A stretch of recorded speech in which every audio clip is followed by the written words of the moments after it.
নমস্কার বন্ধুরা, এই ভিডিওতে ইস্টবেঙ্গল মোহনবাগানকে নিয়ে বেশ কয়েকটা গুরুত্বপূর্ণ আপডেট তোমাদের মধ্যে শেয়ার করার আছে।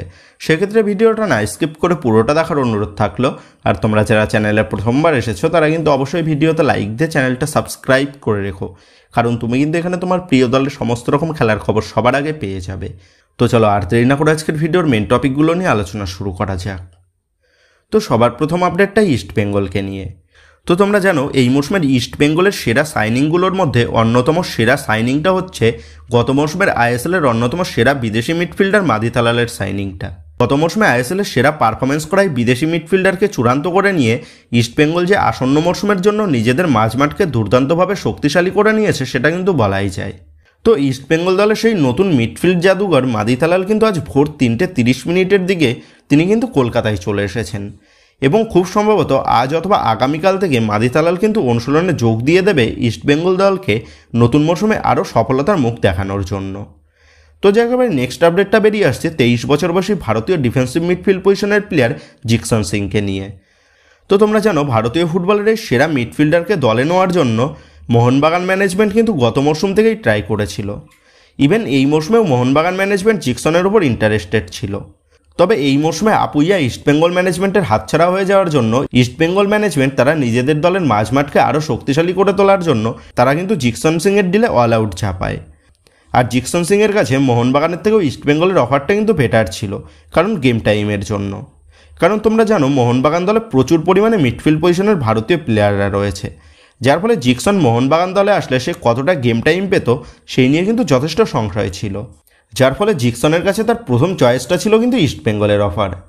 আর এর মাঝেই ইস্টবেঙ্গল সমর্থকদের জন্য যে সুখবরটা জানা গেছে সেটা হচ্ছে গতকাল ইস্টবেঙ্গলের চুক্তিপত্রে কিন্তু সই করে ফেলেছে এই ভারতীয় মিডফিল্ডার জিকসন সিং। ইস্টবেঙ্গল সূত্র মারফত যেমনটা খবর জানা গেছে 3+1 ইয়ারের ডিলে লাল হলুদ ব্রিগেডে কিন্তু চূড়ান্ত হয়ে গেছে এই জিকসন। তো তোমরা জানো জিকসন বর্তমানে কেরালা ব্লাস্টার এফসির সাথে থাইল্যান্ডে প্রস্তুতি সারছে। তবে যেমনটা খবর খুব শীঘ্রই কিন্তু ইস্টবেঙ্গল শিবিরে যোগ দিয়ে দেবে এই ভারতীয় মিডফিল্ডার। আর জিকসনকে দলে চূড়ান্ত করে নিয়ে ইস্টবেঙ্গল যে ট্রান্সফার মার্কেটে বড় চমকের পাশাপাশি নিজেদের মাঝমাঠকেও যে বেশ শক্তিশালী করে তুললো ইস্টবেঙ্গল ম্যানেজমেন্ট সেটা কিন্তু বলাই যায়। তো যাই হোক এবার নেক্সট আপডেটগুলো মোহনবাগানকে নিয়ে। তো এর আগেই তোমাদের জানিয়েছিলাম প্রথম দিকে মোহনবাগান ম্যানেজমেন্টের তাদের আলবেনিয়ান স্ট্রাইকার আর্মান্দো সাদিকুকে দলে ধরে রাখার পরিকল্পনা থাকলেও বর্তমানে সেই পরিকল্পনার বদল এনে একজন নতুন বিদেশিকে দলে নিয়ে আসতে চাইছে মোহনবাগানের নতুন হেড কোচ মলিনা। তো বেশ কিছুদিন আগেই তোমাদের জানিয়েছিলাম মোহনবাগান দলে যে নতুন বিদেশি প্লেয়ারটা আসবে সে হয়তো মিডফিল্ড পজিশনের আর না হয়তো এমন একজন পজিশনের প্লেয়ার আসবে যে নাম্বার 9 নাম্বার 10-এর পাশাপাশি উইং পজিশনেও খেলতে অভ্যস্ত। তো ঠিক সেই মতনই আজ এক বাংলা সংবাদ মাধ্যমের তরফ থেকে যেমনটা দাবি করা হয়েছে মোহনবাগান ম্যানেজমেন্ট আইএসএল এক্সপিরিয়েন্স 34 বছর বয়সী স্কটিশ অ্যাটাকিং প্লেয়ার গ্রেগ স্টুয়ার্টকে দলে নেওয়ার জন্য অল আউট ঝাঁপিয়েছে। 1.6 কোটি টাকা মার্কেট ভ্যালুর এই গ্রেগ স্টুয়ার্ট আইএসএলে জামশেদপুর এফসি এবং মুম্বাই সিটি এফসি দলের হয়ে তিনি খেলেছেন।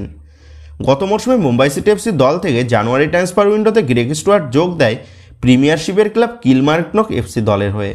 সেন্টার ফরওয়ার্ড পজিশনের পাশাপাশি লেফট উইং এবং রাইট উইং পজিশনেও গ্রেগ স্টুয়ার্ট খেলতে অভ্যস্ত। ক্লাব ক্যারিয়ারে মোট 427টা ম্যাচে 116টা গোল এবং 95টা অ্যাসিস্ট রয়েছে গ্রেগ স্টুয়ার্টের খাতায়, এবং আইএসএলে 50টা ম্যাচে 20টা গোল এবং 21টা অ্যাসিস্ট রয়েছে এই গ্রেগ স্টুয়ার্টের কাছে। তো এই ভার্সেটাইল অ্যাটাকিং প্লেয়ারকেই কিন্তু এবার দলে নেওয়ার জন্য অল আউট ঝাঁপিয়েছে মোহনবাগান ম্যানেজমেন্ট, তেমনটাই খবর। আর যেমনটা আপডেট উঠে এসেছে এই ডিলটা ডান হয়ে যাওয়ার বিষয়ে প্রবল আশাবাদী মোহনবাগান কর্তারা, কারণ গ্রেগ স্টুয়ার্ট বর্তমানে উইদাউট ক্লাব রয়েছে আর সে কিন্তু আবারও আইএসএলে কামব্যাক করতে চায়। আর সেই সুযোগকেই কাজে লাগিয়ে মোহনবাগান ম্যানেজমেন্ট এই গ্রেগ স্টুয়ার্টকে দলে নিয়ে বাজিমাত করতে চলেছে, তেমনটাই আপডেট জানা গেছে। তো এই ডিলটা ডান হয়ে গেলে এই ডিলটা মোহনবাগান দলের জন্য কতটা উপকারী হবে এই বিষয়ে তোমাদের মতামতটা অবশ্যই নিচে কমেন্ট করে জানিয়ে দিও। তো যে একেবারে নেক্সট আপডেটটা বেরিয়ে আসছে জেমি ম্যাকলারেনের ঘোষণা নিয়ে। তো তোমরা সকলেই জানো মোহনবাগান ম্যানেজমেন্ট এ লিগের সর্বসেরা গোল মেশিন জেমি ম্যাকলারেনকে দলে চূড়ান্ত করে নিয়েছে আসন্ন মৌসুমে নিজেদের দলের আপফ্রন্টকে আরও শক্তিশালী করে তোলার জন্য। 3 বছরের চুক্তিতে জেমি ম্যাকলারেন মোহনবাগান দলের প্রায় চূড়ান্ত হয়ে গেলেও জেমি ম্যাকলারেনের নামটা কিন্তু এখনও পর্যন্ত অফিসিয়ালিভাবে ঘোষণা করা হয়নি মোহনবাগান ম্যানেজমেন্টের তরফ থেকে। আর সেই কারণে সকল মোহনবাগান সমর্থকদের মনের মধ্যে জেমি ম্যাকলারেনকে নিয়ে কিন্তু অনেক সংশয়ের সৃষ্টি হয়েছে। আর গত কয়েকদিন আগে তোমাদের জানিয়েছিলাম মোহনবাগান ম্যানেজমেন্ট যেহেতু শুভ দিনক্ষণকে বেশ মানে সেহেতু উল্টো রাতের দিন জেমি ম্যাকলারেনের ঘোষণাটা হতে পারে, কারণ গত বছরেও এই উল্টো রাতের দিনেই অস্ট্রেলিয়ান আর এক সেরা গোল মেশিন জেসন কামিন্সের নাম অফিসিয়ালিভাবে ঘোষণা করেছিল মোহনবাগান ম্যানেজমেন্ট। আর সেই হিসাব মতনই আজ অথবা গতকালের মধ্যেই জেমি ম্যাকলারেনের ঘোষণাটা হয়ে যাওয়ার কথা ছিল। তবে আনোয়ার আলীকে নিয়ে হঠাৎ সমস্যার কারণে এই বিষয়টা একটু লেট হয়েছে তেমনটাই খবর। তবে যেমনটা আপডেট জানা গেছে, এই চলতি সপ্তাহে কিন্তু জেমি ম্যাকলারেনের নামটা ঘোষণা হয়ে যেতে চলেছে। সেক্ষেত্রে এই চলতি সপ্তাহে কিন্তু মোহনবাগান সমর্থকদের দীর্ঘ প্রতীক্ষার অবসান করতে চলেছে, সেটা কিন্তু বলাই যায়। সেটা আজই হোক বা আগামী 4 থেকে 5 দিনের মধ্যেই হোক। তো যে একেবারে নেক্সট আপডেটটা বেরিয়ে আসছে মোহনবাগান দলের 25 বছর বয়সী ভারতীয় ডিফেন্সিভ মিডফিল্ড পজিশনের প্লেয়ার দীপক টাংরিকে নিয়ে। তো গতকাল থেকে বেশ কয়েক জায়গা থেকে যেমনটা আপডেট জানা গেছে, মোহনবাগান দলের এই ভারতীয় মিডফিল্ডারকে দলে নেওয়ার জন্য বর্তমানে আইএসএলের বেশ কয়েকটা দল ইন্টারেস্ট শো করেছে। কিন্তু এই বিষয়ে মোহনবাগান ম্যানেজমেন্ট সূত্র মারফত যেমনটা আপডেট জানা গেছে, দীপক টাংরিকে কিন্তু ছাড়তে রাজি নয় মোহনবাগান ম্যানেজমেন্ট, কারণ কোচ মলিনার পরিকল্পনায় রয়েছে দীপক টাংরি। আর যেমনটা আপডেট জানা গেছে, এই নতুন মৌসুমে মোহনবাগান কোচ মলিনা চাইছে অল ইন্ডিয়ান মিডফিল্ড খেলাতে। আর সেই কারণেই বর্তমানে মোহনবাগান দলে অতিরিক্ত পরিমাণ ভারতীয় মিডফিল্ড পজিশনের প্লেয়ার থাকা সত্ত্বেও মোহনবাগান ম্যানেজমেন্ট কিন্তু কোনো ভারতীয় মিডফিল্ডারকে দল থেকে অফলোড করতে চাইছে না। ইভেন গ্লেন মার্টিন্সকেও ছাড়া হবে নাকি সেই নিয়েও কিন্তু যথেষ্ট সংশয় রয়েছে। তো সেই কারণেই কিন্তু দীপক টাংরিকে রেখেই পরিকল্পনা এগোচ্ছে মোহনবাগান ম্যানেজমেন্ট, তেমনটাই খবর।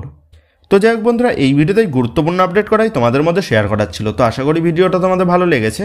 তো যদি ভিডিওটা ভালো লেগে থাকে তাহলে ভিডিওতে লাইক দিয়ে চ্যানেল সাবস্ক্রাইব করে পাশে থাকা বেল আইকনটা অবশ্যই প্রেস করে দিও।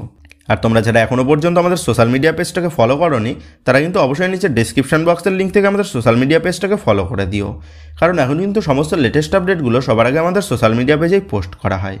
আর তোমরা এখন ফেসবুক এবং ইনস্টাগ্রামে গিয়ে তোমরা আমাদের এই চ্যানেলের নাম লিখে সার্চ করলেও তোমরা কিন্তু আমাদের ফেসবুক এবং ইনস্টাগ্রাম পেজটাও খুঁজে পেয়ে যাবে। সেক্ষেত্রে তোমার প্রিয় দলের সমস্ত রকম লেটেস্ট আপডেট সবার আগে পাওয়ার জন্য এবং আমার সাথে সরাসরি যে কোনো বিষয়ে কথা বলার জন্য তোমরা কিন্তু অবশ্যই মনে করে আমাদের সোশ্যাল মিডিয়া পেজটাকে ফলো করে দিও। তো বন্ধুরা, এই ভিডিওটা এটুকুই ছিল। তো আসি বন্ধুরা, দেখা হচ্ছে পরের ভিডিওতে।